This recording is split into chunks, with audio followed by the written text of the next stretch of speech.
میں صرف اور صرف قلب کی بات کرنا چاہوں گا، دل کی بات۔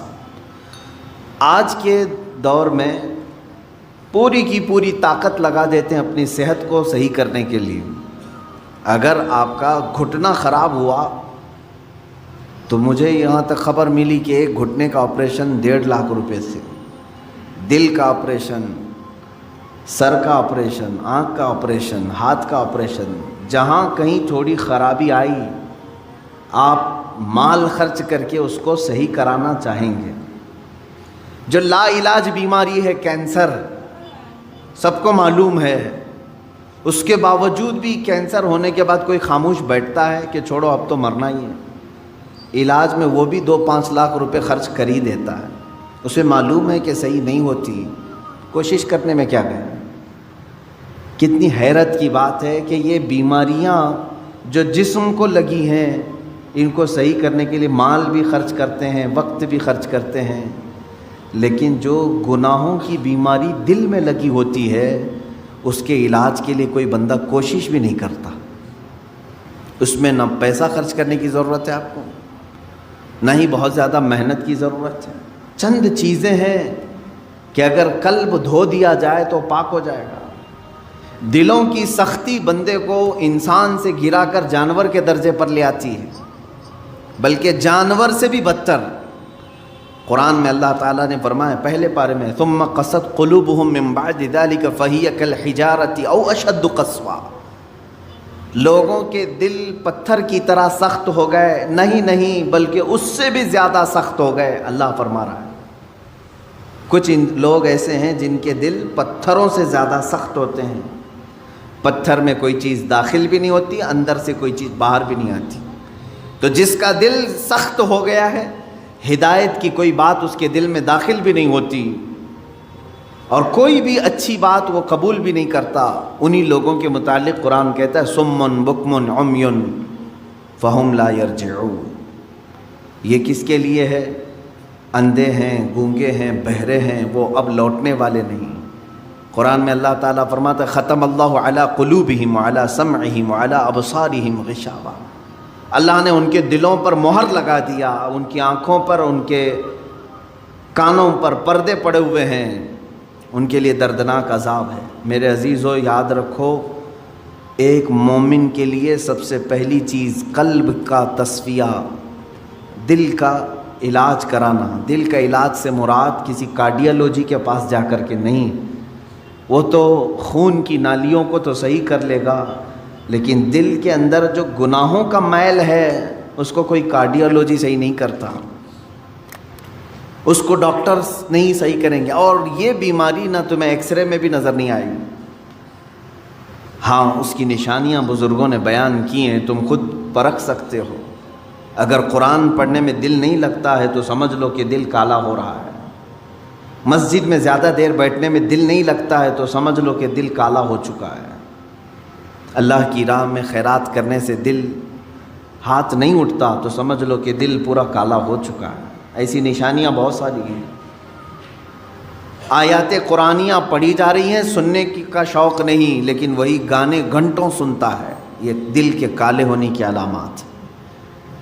تھوڑی دیر اپنے والدین کو دیکھ نہیں سکتا، لیکن گھنٹوں غیر محرم عورتوں کو دیکھنے کا شوق ہے۔ کلام پاک کو تھوڑی دیر کے لیے نظر بھر کر کے دیکھنا نہیں چاہتا، لیکن موبائل میں گھنٹوں بیٹھا رہتا ہے۔ یہ تمام چیزیں دل کے سیاہی کی علامات ہیں میرے عزیز۔ اگر علاج نہیں کیا تو یہ پتھر ہو جائے گا، یہ پتھر ہو جائے گا، اور پھر اس کا علاج بھی نہیں ہو پاتا۔ اسی طرح مرے دل کے ساتھ دنیا سے وہ چلا بھی جاتا ہے۔ آخر اس دل کی صفائی کیسے کی جائے؟ کون سا صابن، کون سا سرف، کون سا پانی لے کر کے اس دل کو دھوئیں تو صاف ہوگا؟ نہیں میرے عزیزو، یہ دل صرف اور صرف اللہ کے ذکر سے پاک ہوتا ہے۔ قرآن نے کہہ دیا الا بذکر اللہ تطمئن القلوب، تو اس دل کی صفائی جو ہے اللہ کے ذکر سے ہے۔ اب ایک بڑی بات میں آپ کو بتاؤں، فقہ کا ایک قاعدہ ہے، قانون ہے، شریعت کا ایک مسئلہ ہے، زمین پر اگر نجاست پڑ گئی کیسے پاک کریں گے آپ؟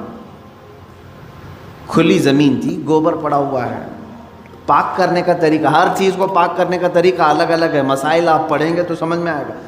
کپڑے پر لگے تو دھونا ہے، بدن پر لگے تو دھونا ہے، برتن پہ لگے تو دھونا ہے. الگ الگ طریقے ہیں سب نجاستوں کو پاک کرنے کا. کپڑے پر اگر نجاست لگی ہے تو 3 مرتبہ دھونا ہے آپ کو. کوئی غلیظ نجاست لگ گئی تو، نجاست کی بھی 2 قسمیں ہیں، خفیف اور غلیظ. غلیظ کا مطلب جیسے پیشاب، پاخانے وغیرہ. خفیف کا مطلب حلال پرندوں کی بیٹ وغیرہ.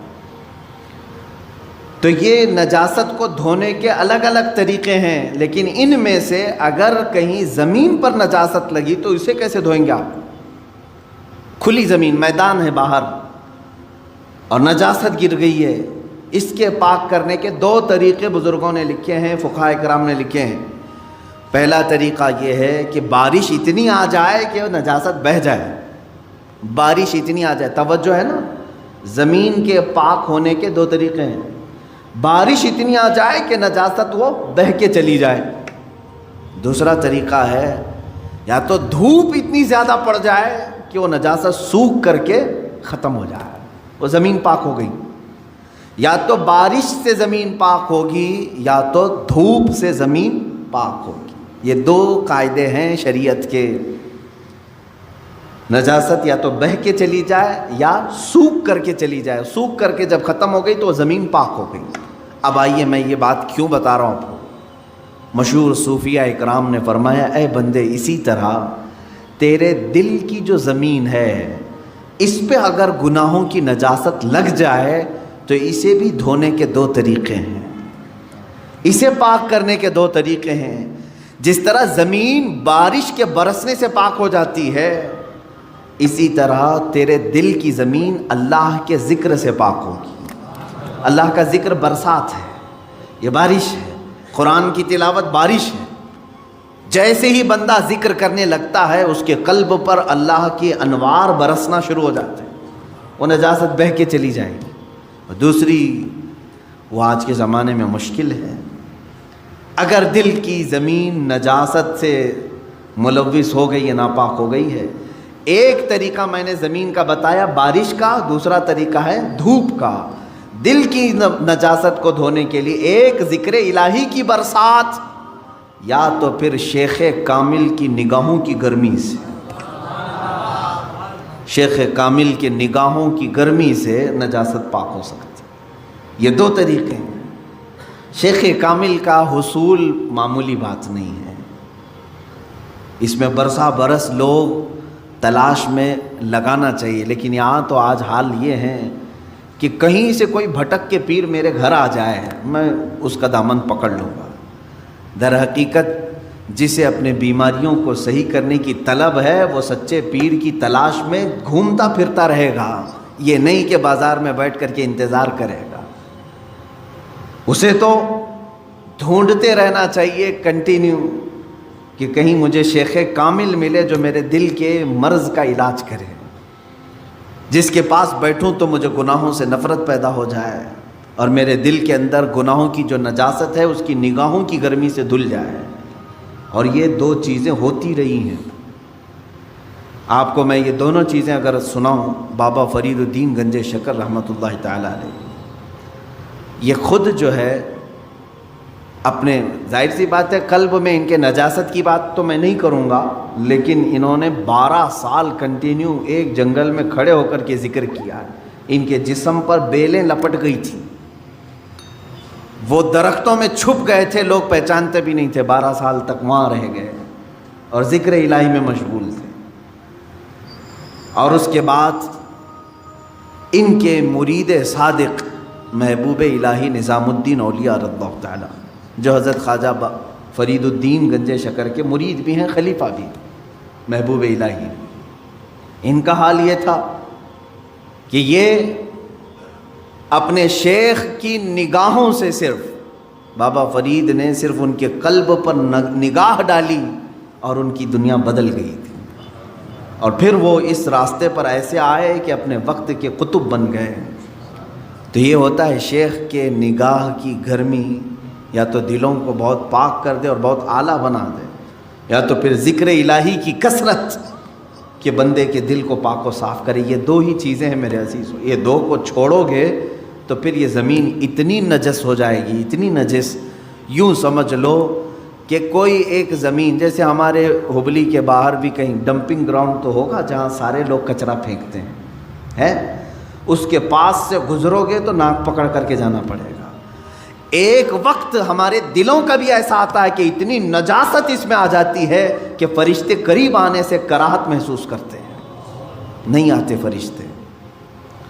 دلوں کی گندگی اور غلاظت اتنی بھی بڑھ سکتی ہے، کیوں؟ ہم نے کبھی دھویا ہی نہیں اس کو، گناہ پر گناہ، گناہ پر گناہ، گناہ پر گناہ ہوتے رہے لیکن دھویا کبھی نہیں، کیا ہوگا اس کا حال؟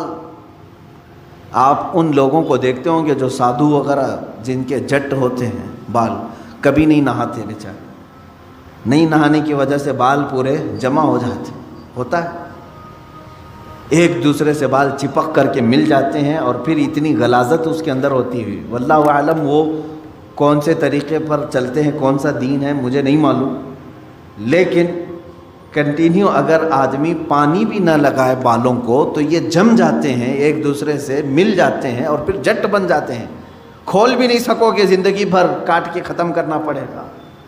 سوچو اگر دل کو کبھی نہیں دھویا آپ نے تو اس دل کی بھی وہی کیفیت ہوتی ہے جیسے وہ بالوں کا جٹ ہے، اتنا غلیظ ہو جاتا ہے۔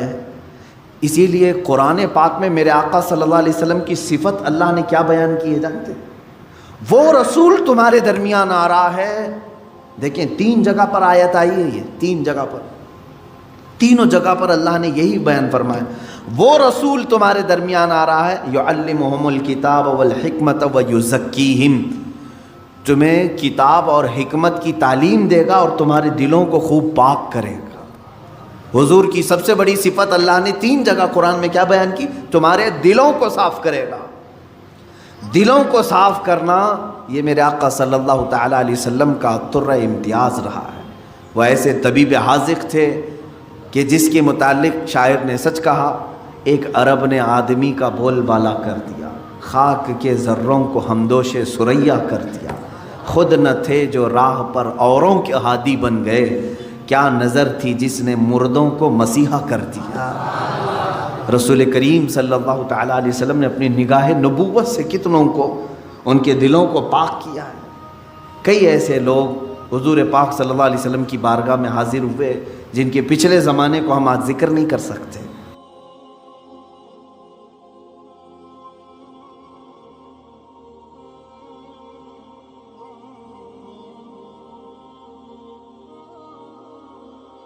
میرے پیارے دوستو، اسی طرح کے بیانات سننے کے لیے دین حق اسلام چینل کو سبسکرائب کیجئے، ویڈیو کو لائک کیجئے۔ ملتے ہیں نیکسٹ ویڈیو میں، جب تک کے لیے اللہ حافظ، السلام علیکم ورحمۃ اللہ وبرکاتہ۔